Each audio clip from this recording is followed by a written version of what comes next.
Hello everybody, happy Wednesday. We are going live today with Michali, and we're going to be answering a question or discussing a question that's been posted on the forum. We're just going to wait for Michali to show up and some of you guys to show up. How's everybody doing today?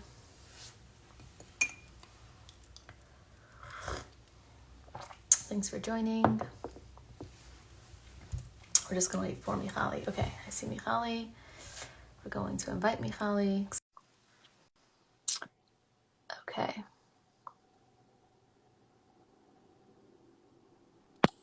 Hello. Hello, hello. Under better circumstances than last week. You have AC, you have I do.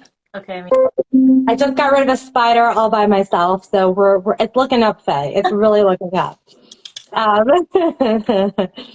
Okay. I wish I could clink my coffee with you, but That would be amazing. Tea and coffee. yeah. Oh yes. Okay, shall we? Shall we? Yes, go for it. Okay, so this is by Hope. The question is, how do I not make myself be emotionally dependent to therapy and my therapist? I feel very attached and dependent to my therapist. When we can't meet 1 week, it's like the end of the world for me, and it's extremely hard for me. But I don't want it to be like that. It feels like I can't live without my therapist. I want to be able to be okay when we can't meet sometimes and not feel so attached to her. I want to be able to be okay on my own, but still knowing that she's there for me. How do I do this? Right. Awesome question. It's a really good question. Love it. Well, people did identify with it, which I thought was cool. It was by mistake, I think, posted twice. So different people answered to each of the questions. I just sent you one of them. What would you say for this? It happens to be a similar question, or it's the same questioner posted it on the AMA. I responded in a reel. I think it's going to be posted today or tomorrow. Not today, probably, because today the live is posted. But it will be posted tomorrow, and I responded to it in a 60-second reel. But I'm curious what your thoughts are first. You always let me go first, Faye. That's really sweet of you. Very generous, very generous. Generous. So I always say that the therapeutic relationship should be a model for relationships outside of the therapy room. Okay. So I'm wondering, if this person struggles with this type of attachment with people that they feel really close with in general, where once they feel safe with a person and they trust the other person, then they feel close with them, and that's when they start to get overly dependent on that relationship. The beauty of that is that they can work through it in the therapeutic setting. So I know you like numbers, so I'm going to say step number one is to bring this up to the therapist, to say, hey, I'm noticing that I'm having this reaction, not just when you're not available, but also I'm finding that it's hard for me to kind of transition into my week, or I'm feeling very dependent here. Do you have any insight for me? Are there any suggestions that you would make based on who I am and what you know about me that I can do throughout my week? So that would be step number one, discuss with a therapist. Now, step number two, as a therapist, I can just give you some very general kind of guidance when it comes to, well, what would it look like to have other things in your week so you're not as dependent on the therapist, and take it with a grain of salt, because I don't know this person. So right. I don't know what would work and what wouldn't work. But you can do all kinds of things that you might find nurturing, like adult coloring books, right? Ooh. Shout out to Faye's new book. Thank you, we have to get you a copy. We have to take care of that. I would love a copy. Just send me a link. Yes. It's basically in what situations, I guess step number two would be identify what triggers those feelings in your week, right? So is it intense moments of loneliness, intense moments of sadness, anger, relationship questions where you just feel stuck, intense moments of joy and not knowing what to do with that, or receiving love and not knowing what to do with that, right? So first identify those triggers. Then the third step would be to learn coping mechanisms to care for yourself, so that you might still need your therapist to process certain things, which is totally normal. We all need, it takes a village to grow a human being, and it takes a village to keep maintaining that growth in us adults, right? And so it's And we're okay always to growing. have, So like, yeah, we're always growing. Exactly. It's not just when we're children. We're constantly developing. we grow And more as so it's adulthood. Our okay. adulthood lasts longer than our childhood, like this, Exactly. yeah, Exactly. Like, I think that whole phrase extends for the rest of our lives. It takes a exactly, village to be a human being and to be exactly. a healthy, happy, stable, supportive human being. So I think also normalizing for this person, like, it's okay to feel attached. It's Exactly. okay That's what I to was gonna say. Like it's just have a a feeling. therapist. It's just the feeling. Like it doesn't mean they're saying I have this feeling and that means I am dependent. It doesn't. It just means you have a feeling. I'm not saying we shouldn't explore it in the ways that you shared. I think that's brilliant. But I think that I think people are in therapy a lot of times to deal with their feelings because they take feelings as facts and they make feelings equal something a reality when they don't. So it's like the Yeah, feeling becomes the problem when it's just a feeling and it's really not a problem. It's just like I feel dependent or I feel needy. And okay, that's a feeling. That's gonna come and it's gonna go and it's gonna come and it's gonna go. And it could be with like exactly. your mug, your attachment to your mug. It could be an attachment to a friend. Very- Yeah. I'm not even Don't saying, talk right? about my bug. I love my bug. But yeah, no, I completely agree with you. I completely agree with you. Feelings are not facts; they're guides, and they're gentle guides. So you want to pay attention to them, but you don't want to drop everything and run with them. Exactly. Um, And like you said, but like therapy is a tool. It's a tool to help you get from A to B. But you also have other tools in your life, or at least you're in therapy, hopefully, to learn to develop those other tools that you have, which is yeah, rely on yourself and also learning to rely on other people in your support team. Like you said, it takes a village. So it's like, who's that friend? Who's that mentor? Who's that, role model? Rebbitzin or right, Sorry? like Rebbitzin Yeah. or just like Or any, any or even, person that even like you a podcast admire. you listen to. Like, I feel like the people that, like, they say you're the average of the 5 people that you spend the most time with. So, of course, I have those Yeah, 5 people in my life and they're incredible. But, like, and I your feel podcast, like I have, sorry? and in your podcast, you have your top five Exactly. Like I have people. 5 people or like books or authors or people that I'll follow that I'll be like, they're my people. Like I'm listening to let's say maybe 5 hours of content from them a week. And I'm like, who else do I listen to for that long? You know what I mean? Like, so like Yeah, those are yeah, your people in the sense of like, those people are part of your self-growth journey, right? Even if you're not having a conversation with them, that's okay. So maybe it's for for some sure. book. I'm a listener. I'm not a reader as much. So like if it's a book that you love or authors that you love to follow. So yeah, that's kind of like have your I tool. agree with I totally agree with that. I think it's so important to have other supports in your life. Mm-hmm. And not just supports, just people that bring you up and inspire you. Mm-hmm. I always say that my rule for that is you don't just want to go to anyone that makes you feel good. You want to go to people who have what you want in terms of how they feel with themselves and how they show up to their relationships. Mm-hmm. Those are the people to have in your life I love because that. a lot of times people will say to me, "Oh, well, I went to my friend for advice, or went to that person for advice," and Mm-hmm. then they got the worst advice ever, or like the most unhelpful advice when it comes to their healing. Mm-hmm. And so it's really about going, like, looking for the results that you're looking for in other people, and then going Love to them that. saying, "How did you get there?"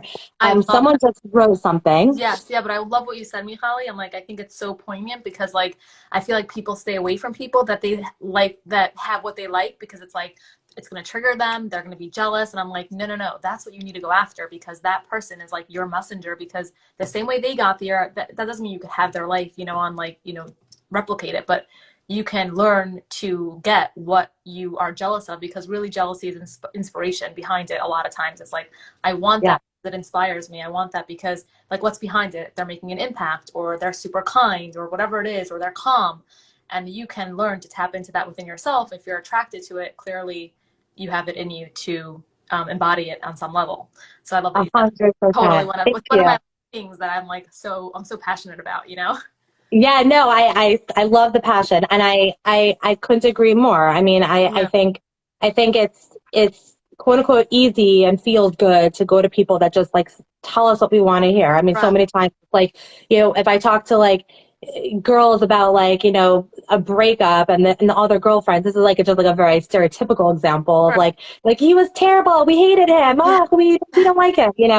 But it's yeah, we need a place that there is a place for Exactly. that. Exactly. But at the same time, it's like, well, what are the takeaways? what did you learn about yourself in the process? You know, what needs to be repaired and healed? You know, those types of, you know, questions come from people that are in a different place. And so those are the people you want to surround yourself with. Correct. And sometimes if you have a good friend, they can tell you what you want to hear. Like I've done this with people, and then I'll be like, "Thank you for saying that. Like I needed to hear that. That it's like that person's crazy, and I'm 100% right." And like you know, they'll totally go on and on with Yeah, you.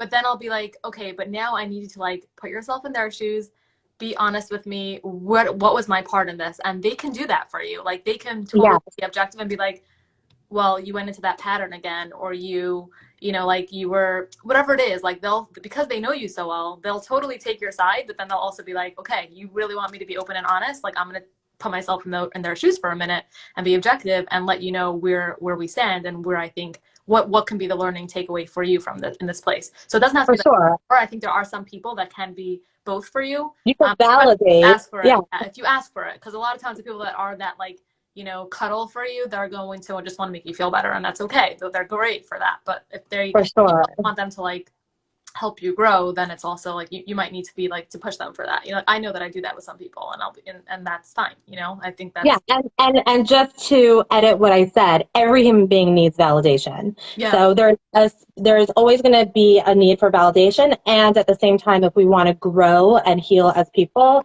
we can't just go to people who are going to tell us what we want to hear. We should go to people who love us and can gently share with us their insight.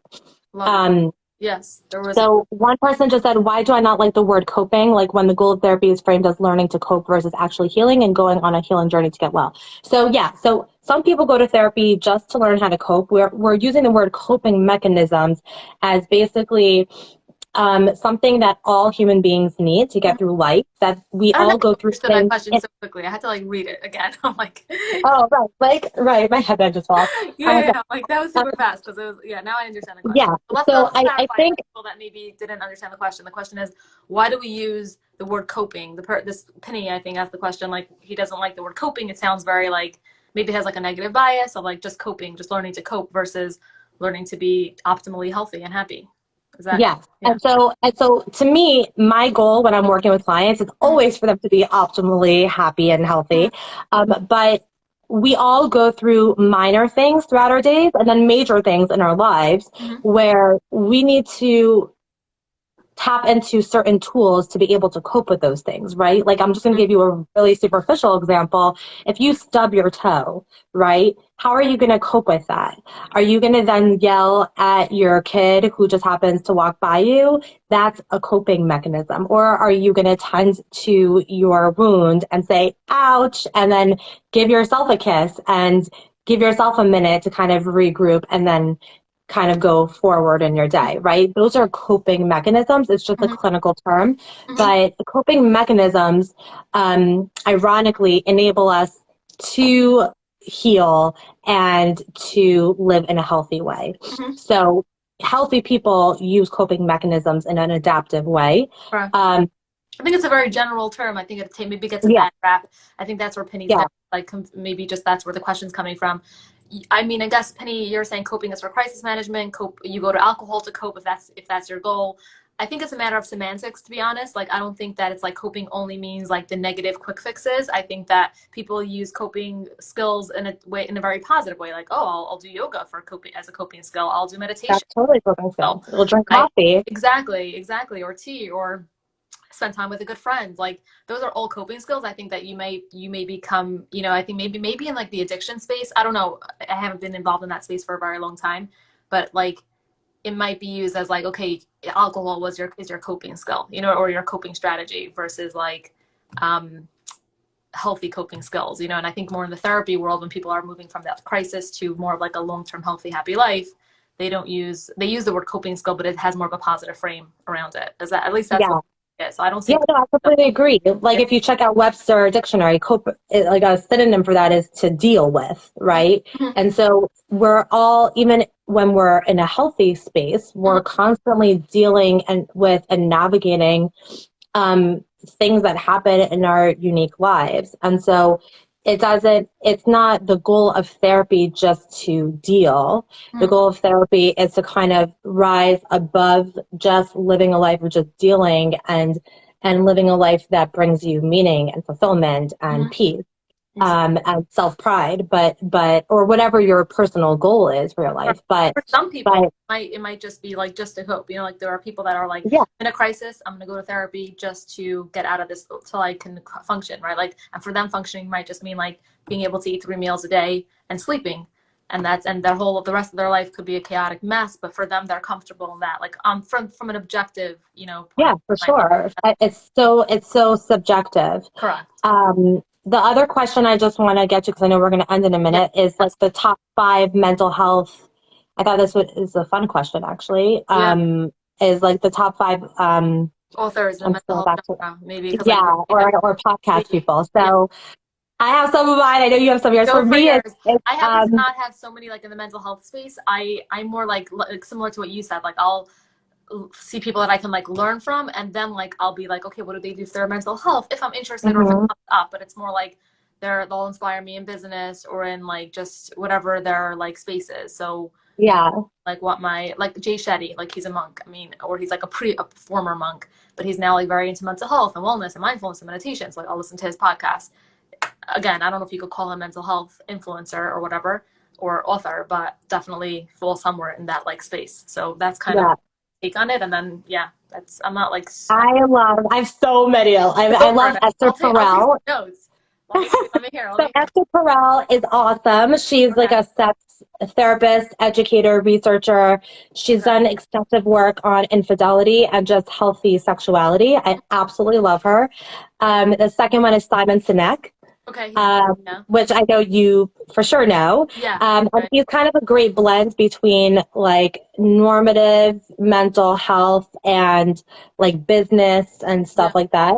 Yeah. That's I well, love one sec. James Is there a book Clear. from him? Is there a book from him that you like? No, No, just just like like he like I follow him on social media. He's awesome. okay, amazing. That's like someone who I love a lot of things that he says in terms of like psychology and stuff. James Clear is also Oh an my goodness. I put his amazing quotes in author. email. Do you guys like 321 email every I week? do not. He has I an get so amazing many email. emails. He has an amazing email. It's called like 321. It's like 3 thoughts from him, 2 thoughts from like other people, and then like one question maybe. I My love a husband lot of times. actually I think gets that one. Who gets it? My husband, I'm Yeah, pretty yeah, it sure. makes sense, Ari, because like he's into like the coaching situation. No, like I feel like it's like the vibe. Yes, yes, So I love exactly. his emails, and I put a lot of his stuff into our dose of clarity. Like I'm always stealing I from him. know. I every time you do, I'm in love. He's amazing, and his Yeah. book is like it's still on my list. Yeah. And then who else? Sue Johnson, of course. Okay. So she's like the mother of emotionally focused therapy slash EFT. Hmm. As a couples therapist and a sex therapist, I very much ascribe to her philosophy. I mean, I definitely use a lot of different modalities, but like hers is a big one that I'm in love with. Okay. And yeah, I think those are like my main people that I'm just like, when I see something from them, I just get so excited to see what Hmm. they have to say. Amazing. And last, and certainly but not least, Faye Brezel. She does like Oh, amazing things. Michali, So check blushing. out her reels. Adorable. So yeah. This is a paid feature, everybody. This is a paid feature. I'm kidding. We're Yeah, Peter we're Levine is besties also on LinkedIn. awesome. I'm sorry.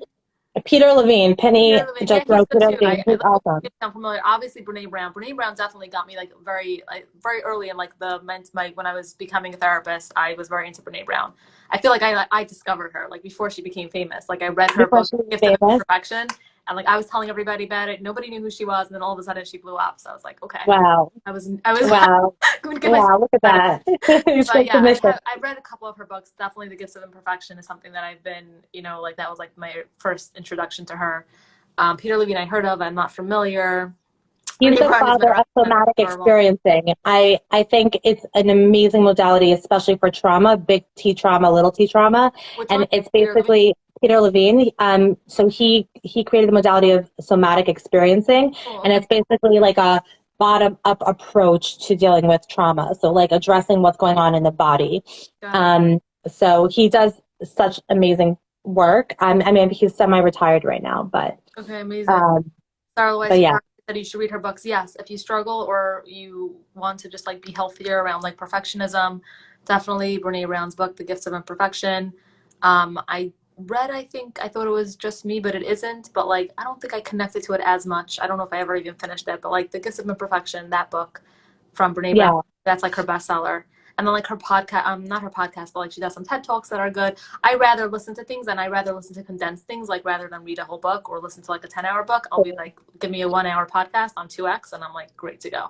So that, Yeah. but Yeah. My rule is I have a reading schedule. I read whatever I can on Shabbos, amazing. for about 20 minutes, and Oh, then wow. that's that. That's And it. that's how I've read many, many, many books. Wow.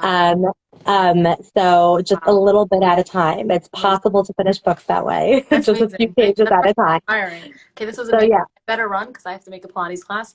I will thank you, see you next Sally. week. Thank you, We have everyone, for coping tuning in. mechanisms. Exactly. Oh my God, Uh, favorite by far, by far. It's like it's such a yeah.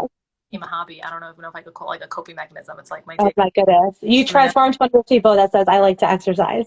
Pilates is there. It's different. It's like they have like a sign that says Pilates is my happy hour.